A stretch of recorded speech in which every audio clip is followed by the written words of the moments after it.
కొన్ని విషయాల్లో ఈమెకు ప్రత్యేకమైన వాళ్ళు వచ్చి ఇది చేయాల.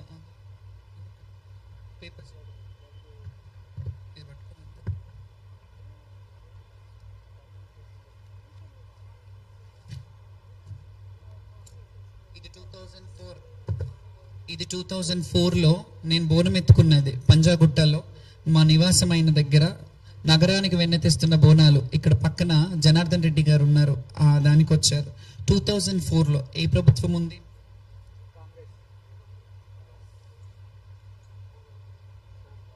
ఇది 2007 శిల్పకళా వేదిక గవర్నమెంట్ యాడ్. ఇది గవర్నమెంట్ యాడ్లో నేను ఇక్కడ ఉన్నాను. ఇక్కడ మాజీ స్వర్గస్థులు రాజశేఖర్ రెడ్డి గారు ఉన్నారు, అంజన్ కుమార్ గారు ఇప్పుడు ఆంధ్రాలో ఉన్నారు, ఆనం రామనారాయణ రెడ్డి గారు ఎండోమెంట్ మినిస్టర్ ఇప్పుడు అక్కడ. అప్పుడున్న పర్యాటక సాంస్కృతిక శాఖ మార్చులు అందులో నా యాడ్లో వేశారు 2007లో. చరిత్రలో నేను ఉన్నాను. ఈ కొత్తగా వచ్చి నేను పబ్లిసిటీ స్టంట్ చేసుకోవాల్సిన అవసరం లేదు. ఈ చరిత్రను ఎవ్వరూ నా నుంచి కాల రాయలేరు. 2007 అంటే ఎన్ని సంవత్సరాలు అవుతుంది? 19 సంవత్సరాలు. 19 సంవత్సరాల కింద ఉంది. ఎవరినైనా ఒక్క శివశక్తి ఒక్క జోగినినైనా ఇలా తెచ్చి చూపించమంటారా? ఆ సత్తా ఉందా? జోగిని నిర్మూలన గురించి 2010లో సాయి కృష్ణ ఆజాద్ గారు ఉన్నప్పుడు ఆయన కూడా ఉన్నారు. ఇందులో ప్రభుత్వ చర్యలు తీసుకోవాలి, జోగిని వ్యవస్థను రూపుమాపేనందుకు. ఇందులో 2 రకాలుగా ఉన్నారు. జోగిని వ్యవస్థలో ఉన్న వాళ్ళు కొందరు ఎక్స్‌ప్లాయిటేషన్ అయి దొరలకు, పటేళ్లకు, పట్వారీలకు ఇదైన వాళ్ళు కొంతమంది ఉంటే, సంస్కృతికి ముడిపడి ఉన్న వాళ్ళం ఉన్నాము. సిటీలో అట్లాంటి పటేల్ పట్వారీ వ్యవస్థలు లేవు, సిటీలో పుట్టినాము. కానీ జోగిని వ్యవస్థకి లింకప్ అయి ఉన్నాం మేము. కాబట్టి జోగిని వ్యవస్థని కొన్ని మహిళలను మేము రక్షించగలిగాము. అప్పుడు కూడా సహాయ జోగినీస్ వెల్ఫేర్ అసోసియేషన్ అని పెట్టాను. ఇది 2010లో. ఆయన అన్నారు నమ్మలేని నిజం అని ఒక డాక్యుమెంటరీ చేశాను నేను. డాక్యుమెంటరీ చేసి నమ్మలేని నిజం అని చెప్పి జోగిని వ్యవస్థలో ఉన్న దుర్లభమైన వాళ్ళ జీవితాలను మీరు నమ్మలేని నిజం అని యూట్యూబ్లో కొట్టినా తెలుస్తుంది. వాళ్ళ దుర్భరమైన జీవితాన్ని క్లియర్ కట్గా అందులో పవన్ కళ్యాణ్ గారి వాయిస్తో కూడా మేము రావయ్య మా ఇంటికి అని ఆ సాంగ్ని మేము యూజ్ చేసాం. అందులో ఎందుకు యూజ్ చేసామంటే, తిననీకే బ్రౌన్ షుగర్ మందున్నది, అనుభవించడానికి జోగినీలు ఉన్నారు అనే పాట అందులో ఉంది. అది ఏ సినిమాలో నాకు తెలియదు, కానీ అందులో జోగిని వ్యవస్థలనే మీరు అనుభవించడానికి జోగిని వాళ్ళు ఉన్నారు అని దాన్ని పట్టుకు బేస్ చేసుకొని ఆ డాక్యుమెంటరీ కూడా చేయడం జరిగింది. ఇందులో ఉన్నవాళ్ళు చూడండి, చంద్రబాబు నాయుడు గారు మహంకాళి టెంపుల్కి వచ్చింది. ఇది నేను మహంకాళి టెంపుల్కి వచ్చిన చరిత్ర. నేను ఇయాలో నిన్ననో పోయి మహంకాళి చరిత్రకు అసోసియేట్ లేను. నేను చరిత్ర ఎప్పటి నుంచో ఉన్నదో, నేను పుట్టిన చరిత్ర, నేను ఎప్పటి నుంచో గుడి చరిత్ర గురించి చెప్పట్లేదు, నా చరిత్ర గురించి. చంద్రబాబు నాయుడు గారు, చిరంజీవి గారు వీళ్ళందరూ అప్పుడు హేమీలో వచ్చారు. అప్పుడున్న మంత్రులు, అప్పుడు కాంగ్రెస్ ప్రభుత్వం ఉందిగా, అప్పుడు కూడా కాంగ్రెస్ ప్రభుత్వం ఉందిగా. అప్పుడు కల్వకుంట్ల కవిత గారు అప్పుడు పార్టీ అధ్యక్షురాలు కూడా కాదనుకుంటా, బోనం ఎత్తుకొని వస్తున్నారు. అప్పటికి పార్టీ పెట్టలేదు ఆవిడ.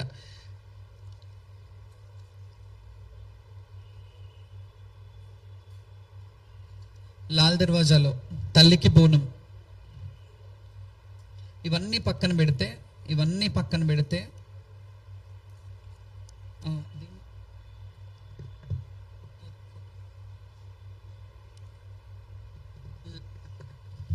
దీని గురించి మాట్లాడతాను ఇప్పుడు. ఎందుకంటే ఆమె ఏమ రైట్ ఉంది, ఆమెను ఎందుకు తీసుకెళ్ళాలి, ఆమెని పోలీసు వాళ్ళు వచ్చి ఎందుకు లాంఛనంగా ఇది చేయాలి, అది చేయాలి అని నేను నా ఒక్కదాని గురించి అడగలేదు. కానీ ఇప్పుడు అడుగుతున్నాను, నా హక్కుని ఎవరు నా నుంచి కాల రాయలేరు. ఎందుకు చెప్పనా? ఇది శ్రీ ఉజ్జయిని మహంకాళి అమ్మవారి దేవస్థానం నుంచి చైర్మన్ గారు, ఫౌండర్ చైర్మన్ గారు, ఎగ్జిక్యూటివ్ ఆఫీసర్ ఈఓ గారు వాళ్ళు ఇచ్చిన సర్టిఫికెట్ నాకు 2021లో. This is the certificate that Lashkar ఆడపడుచు, ఇందులో మీరు చూడొచ్చు, లష్కర్ ఆడపడుచు Shrimati Jogini Shyamala, daughter of Kolipaka Lingaiah, Shrimati Manimma, hails from Jogini family. Her excellence behaviour, చూడండి, her excellence behavior in performing Lashkar Bonalu and Batkama is known to everyone in Telangana state. As jogini Shyamala is performing మొదటి బోనం. ఇది మీరు గుర్తుపెట్టుకోవాలి, ప్రజలు కూడా గుర్తుపెట్టుకోవాలి, చూసే వాళ్ళు గుర్తుపెట్టుకోవాలి, శివశక్తులు కూడా గుర్తుపెట్టుకోవాలి. మొదటి బోనం, మారు Bonam and Bathukamma festival in Ujjaini Mahankali temple since 20 to 25 years. ఇది ఇచ్చిన 4 సంవత్సరాలు అయింది. 20 to 25 years. Her character and conducting is very good and perfect in all the above pujas.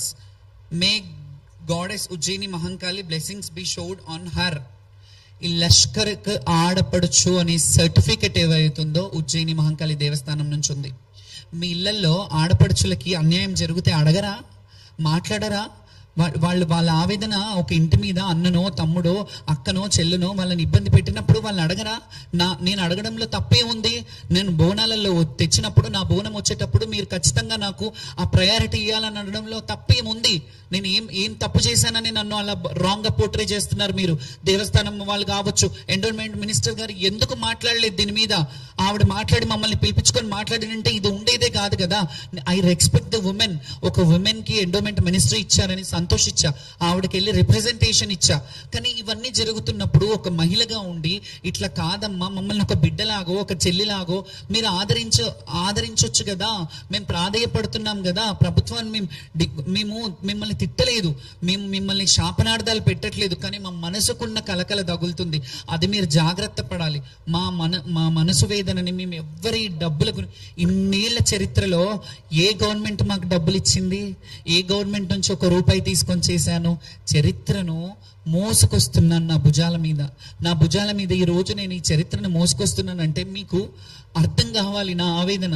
నన్ను డీగ్రేడ్ చేసి నన్ను ఇది చేసినంత మాత్రాన మీరు కూల్చే రకం కాదు. నేను స్ట్రాంగ్ గా చాలా దక్కా ముక్కీలు చాలా జీవితంలో చాలా అనుభవించి ఈ రోజు ఇట్లా నిలబడ్డాను. 10 మందికి ఆదర్శంగా ఉన్నానంటే నేను ఉట్టిగా రాలేదు. ఈ 35 ఏళ్ల సామ్రాజ్యాన్ని నేను ఉట్టిగా ఇచ్చేసుకోలేదు. ఈ స్థాయికి ఇది తెప్పించుకునే స్థాయికి నేను ఉట్టిగా రాలేదు. ఇది రావాలంటే ఎన్ని బాధలు పడ్డాను, ఎన్ని అవమానాలు పడ్డాను, ఎన్ని ఇబ్బందులు పడ్డాను, ఎంత మనోవేదనకు గురయ్యాను. ఇది మీకు అర్థం కావట్లేదా? ఎక్కడ పోతుంది అసలు? ఫస్ట్ ఆఫ్ ఆల్ చెప్పాలంటే ఆ గుడికి రైట్ హక్కు నాకుంది. నేను హక్కుదారిని. నేను బ్రతుకున్నంత వరకు నా హక్కు ఆ గుడికి ఉంది. నేను బోనం తెచ్చినప్పుడు ఖచ్చితంగా మీరు బాధ్యత ఉంది. మీ ప్రభుత్వం కానీ ప్రభుత్వాన్ని ఎందుకంటానంటే ఎండోమెంట్ ఎందులో ఉంది? ప్రభుత్వం కాదా ఎండోమెంట్? పోలీస్ డిపార్ట్మెంట్ ప్రభుత్వం కాదా? మేము ప్రభుత్వం అడగకపోతే ఇంకెవరిని అడగాలి? ఎవరితో చెప్పుకోవాలి? బాధ వచ్చినప్పుడు ఒక కన్న తల్లికి చెప్తారు. నేను ఇదే మాట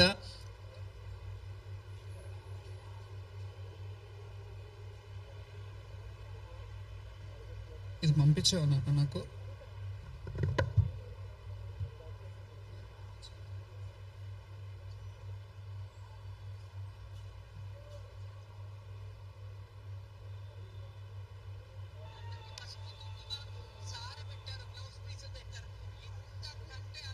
ఎప్పుడు జరగలేదు. దీని అంతటికి మన రాష్ట్ర ప్రభుత్వం అందరూ చల్లగా ఉండాలి, మన రాజు బాగుండాలి, మనమందరం బాగుండాలి, సకాలంలో వర్షాలు పడాలి. అమ్మా తల్లి జోగినీలము నీ బిడ్డలమమ్మా.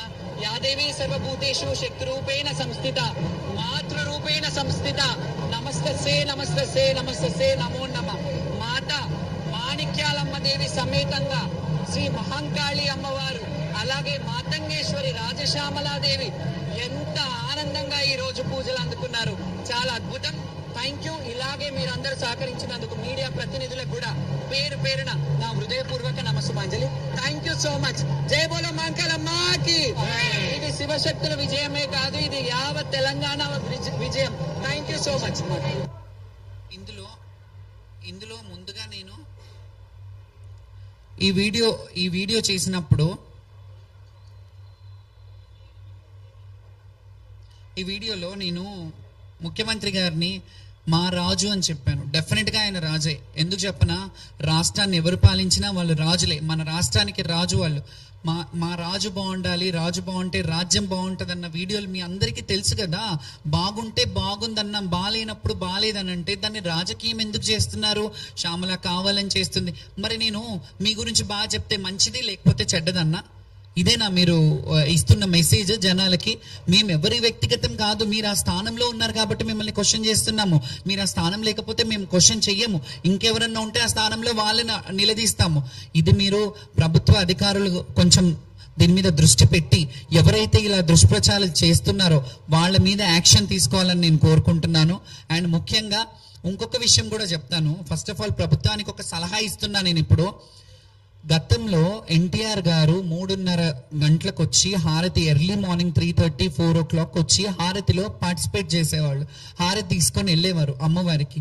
తర్వాత ఎవరు వచ్చినా, చంద్రబాబు నాయుడు గారు వచ్చినా, ఎవరు వచ్చినా 8-9 గంటల లోపల అయిపోయేది. అది రాను రాను మధ్యాహ్నంకి వచ్చేసరికి అక్కడ ఆ టైంలో పీక్ టైం. ఇప్పుడు మాకెందుకు టైం పెడతారని మేము అడుగుతున్నామా?